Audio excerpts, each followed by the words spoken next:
Понякога животът на човек се движи странно. Среща трудности, които не може да обясни. Повтаря сценарии, които не помни да е избирал. Има усещането, че носи нещо, но не знае какво. В такъв момент започва истинското търсене. Защото има истории, които не са негови, но са в кръвта му. В един род, преди много поколения, е имало човек, който е причинил болка. Много болка, на друг или на мнозина. Може би е бил садист, може би е отнел, унищожил или пречупил душа. А човекът, на когото това се е случило, не е могъл да изкрещи, не е могъл да защити себе си, не е могъл дори да заплаче. И тази болка останала без звук, без израз, но не и без енергия.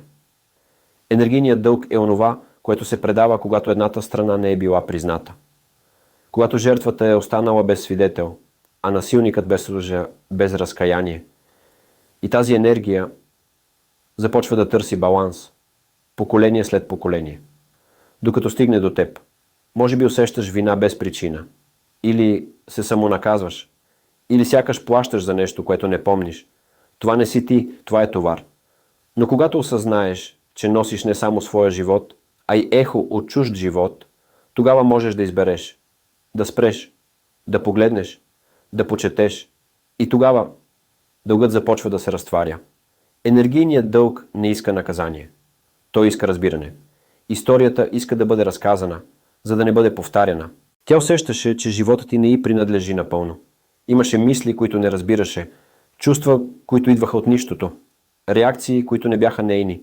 Докато не разбра, носи енергия, която не е изживяна. В рода й някога е имало човек, който е причинявал болка. Жестоко, хладно, със сила. И друг, който не е могъл да се защити, да изрази, да бъде чут. И когато истината не се изкаже, когато болката не бъде призната, тя се капсулира, остава и чака. Енергийният дълг не е наказание. Той е зов. Спомен. Неизречено обещание, че някой някога ще го изслуша. Сега беше нейният ред. Тя започна да усеща гнева, който не е нейн. Страха, който идва без причина. Срама, който не отговаря на живота й. Това беше знак. Не за слабост, а за отворена врата. Тя започна да пита, какво нося, от кого, защо, кого замествам в мълчание, коя история се повтаря през мен. Това е началото на осъзнаването.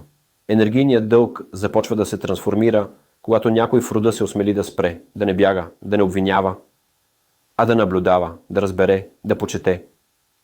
Тя не носеше вина, но носеше възможността за освобождение. И с всеки въпрос, който си позволи да зададе, веригите започнаха да се разхлабват. Не беше нужно да знае всички отговори. Достатъчно беше, че е тук, че чува, че избира друго. Така се разплащат енергийните дългове. С внимание, с осъзнатост, с нежност. Тя не беше просто потомка. Тя беше разказвачът на тишината. И чрез нея историята най-после се преразказа. Не със страх, а със светлина.